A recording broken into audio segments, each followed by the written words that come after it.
I watched every Scream movie. I watched them all. I watched every one of them. I watched every one of them.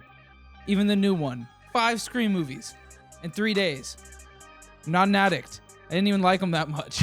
So when I first watched these Scream movies, I watched 1, 4, and 5. Skip 2 and 3. 2 and 3 are kind of mid. Honestly, they're pretty mid. So this time around, for the video, I watched them all. 1, 2, 3, 4, and 5. You guys get it. Watched them all. Even 6. So anyway, let's talk about each one of the Scream movies. Oh, and spoiler warning, by the way. I'm going to talk about these openly, so if you have not seen these and want to watch them, probably don't watch this video. Just letting you know. This is the best one. And this is the best one. If you disagree, I think you're kind of insane. It's the best one. It's the main one. All of them just refer to this one again. Every one of them. There are certain rules that one must abide by in order to successfully survive a horror movie. Meta slasher whodunit. Simple, right? You introduce a cast of characters and say probably 1 to 2 of these guys are the killers, and that's it. Almost never does a sequel beat the first one. Sonic movies? The live action Sonic movies? I think the second one was better than the first one.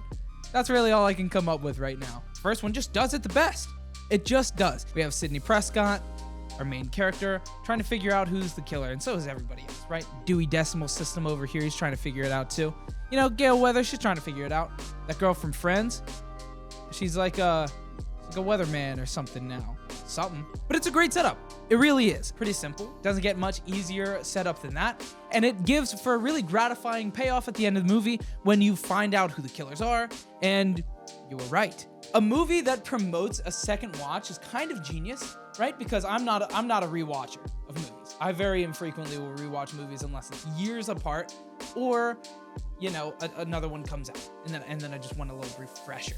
I think Scream is one of the few movie franchises that really promotes a second watch. I'm sure that there's a lot of people that have rewatched all of the Screams every time one came out, but of course those people are like old.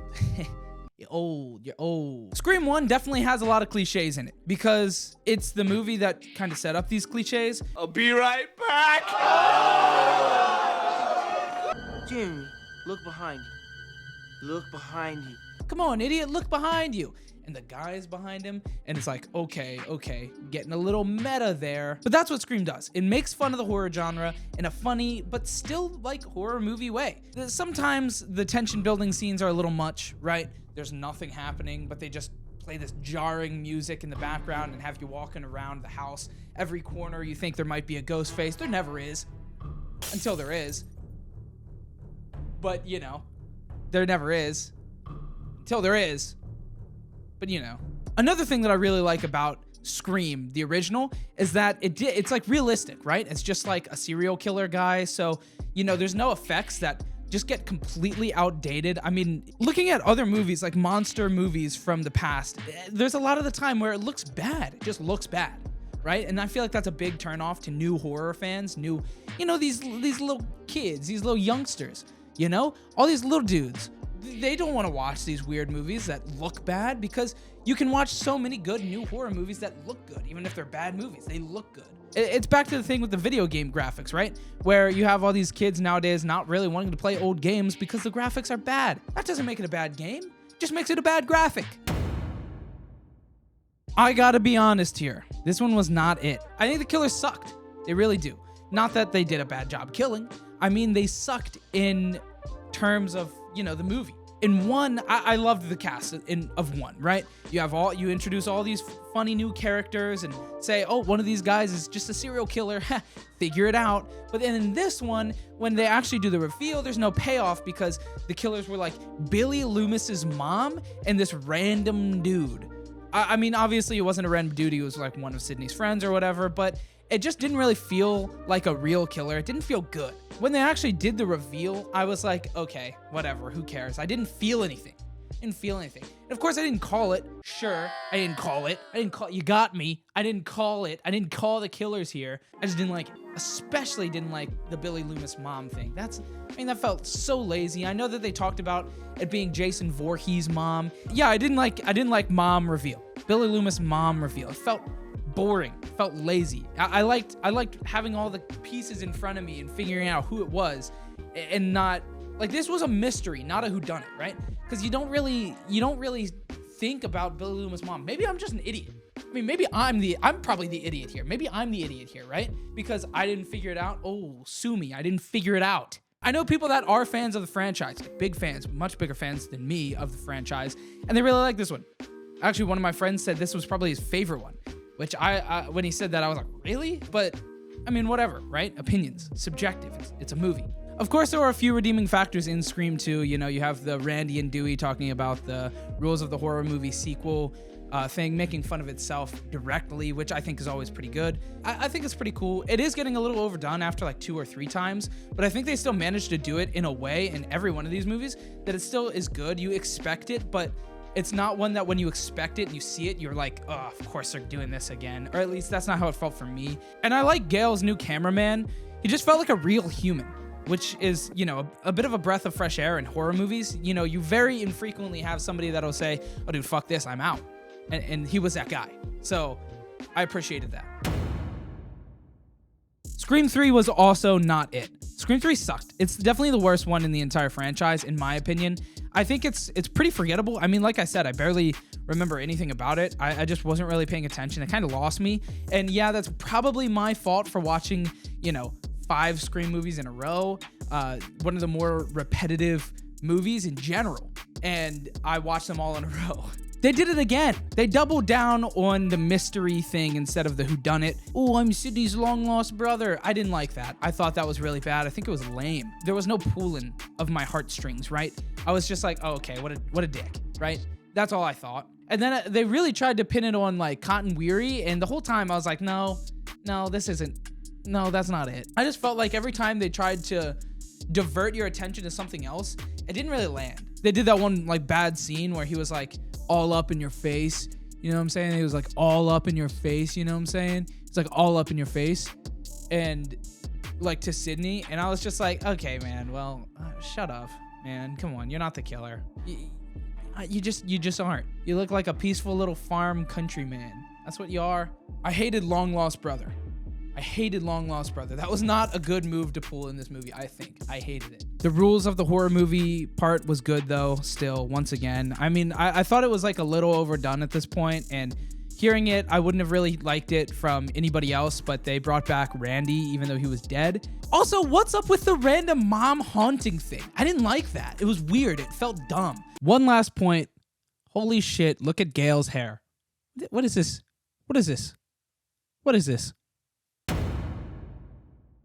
The intro was the best part of this movie. I liked how they like spun the intro again and again and again.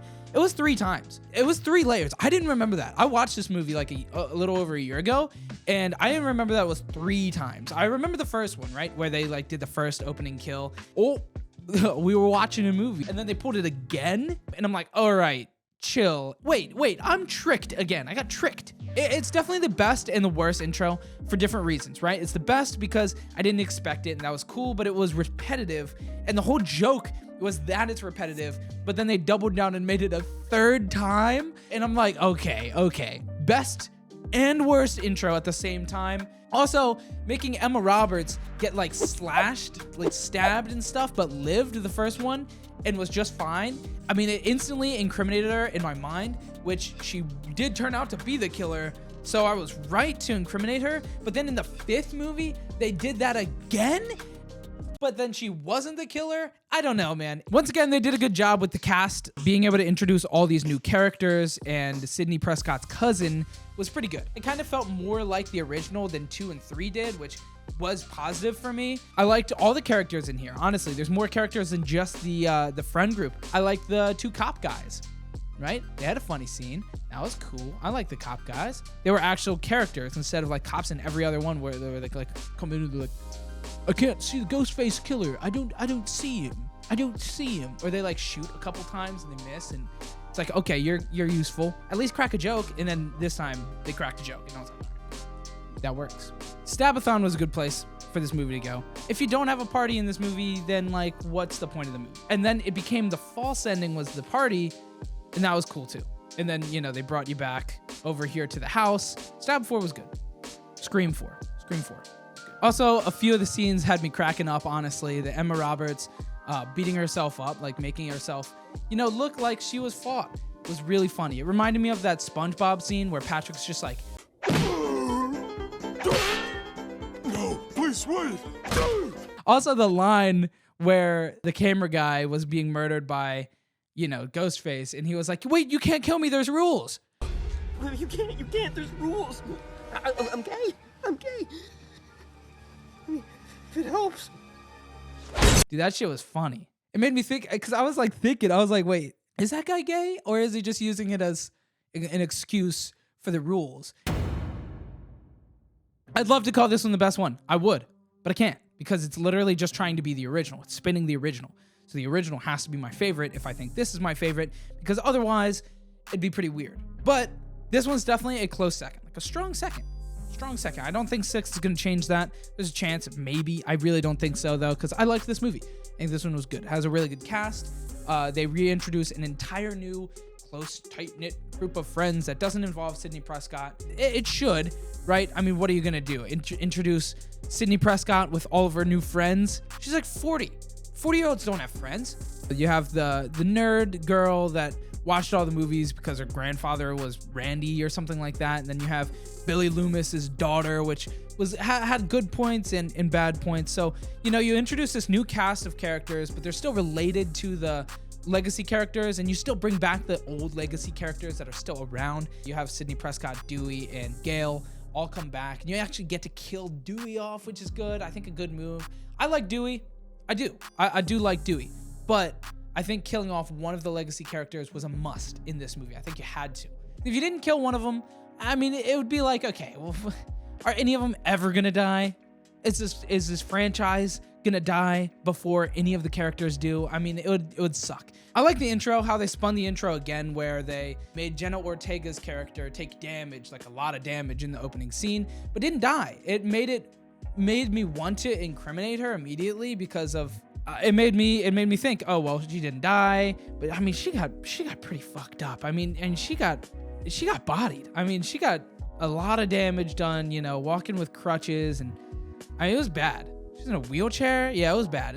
It didn't feel like, it felt way more brutal.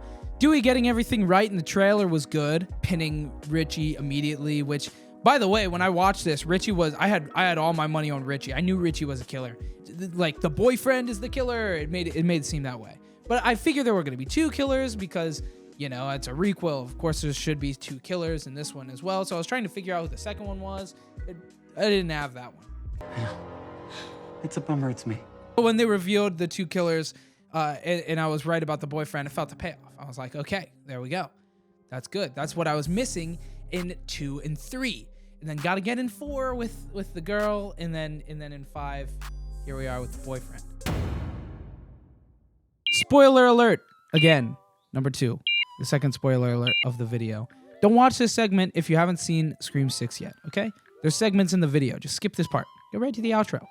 I won't spoil it in the outro. I promise. Scream 6. Saw Scream 6. I saw it last night. It's all right. My ranking now with Scream 6 is 1, 5, 4, 6, 2, 3. 3 still sucks. 3 is still the worst one. I liked this one. I didn't love it though. You want to know why I didn't love it? There didn't feel like there were nearly enough stakes. At the end, everybody's fine. Everybody's just okay. Everybody's just okay. I don't really like everybody's just okay. I don't really like that. I just don't. Personally, I'm not a big fan of everybody's just fine. Spoiler time. Spoiler time. Gale should have died. I felt like there were like no stakes. None of the actual characters died. Only characters that were introduced in the new movie died in the new movie. I thought that was pretty lame. You could have killed off any of the legacy characters. Kirby could have been finished off. You could have finished off Gale. You could have killed Chad or Mina. Was that her name? Could have killed Tara. It kind of seemed like you wanted to kill Tara at one point, and then you just didn't. I don't know. I feel like it was kind of lame. I really feel like you probably should have killed off one or more of the characters that were not from this movie, like introduced in this movie. I think that was a mistake. Comeback characters were cool. Kirby coming back was cool. You didn't have me for a second thinking that Kirby wasn't a good guy. Okay, maybe you had me for a second thinking that Kirby might not be a good guy guaranteed, but I didn't think that she was one of the Scream killers. And then she disappeared in the one part and I was like, oh. Maybe she's a Scream killer. As far as the actual characters that were Scream killers, I do like that there were 3. I do like that there were 3. I like that they mixed up the intro. The intro was an out and about in the city. I thought it was kind of lame that Quinn died off screen basically because they like kind of cut away before she actually got like stabbed, which I thought was maybe a bit incriminating, but I didn't think about that until the reveal. So you got me there. You did get me there. The only character I had pinned was the nerd boy. I thought that the nerd boy was, but I also felt like it was too obvious, but I think that's okay because usually it feels like somebody is too obvious, and that's why there's always multiple Scream killers, because I figure out one of them, I feel good, but I don't figure out all of them. I also liked them talking about the sequel to the requel rules, as always, as per usual. I also like the train scene. If you know, you know. That was a pretty good scene. I thought that was pretty cool. Yeah, this movie would have been probably number 3 instead of number 4 if Gail or Chad actually died. If either of those characters actually died, that would have been cool. Outro time. My final thoughts. Let me collect my thoughts here and talk about it all together. The Scream saga, the Scream franchise is pretty good. I do enjoy the entire Scream franchise as a whole. There needs to be some bad apples, which in my opinion was 2 and 3, and honestly 6 is kind of one of the weaker links. I really like the original, and that means I really like 5 because it was just the requel. I do kind of feel like maybe I critiqued 2 and 3 a little harshly. Maybe I'll rewatch them again here in some amount of time. Multiple people that I know really liked it too. They really liked it too. So maybe I need to give that one another shot. 1, 5, 4, 6, 2, 3. That's my ranking. That's my honest ranking.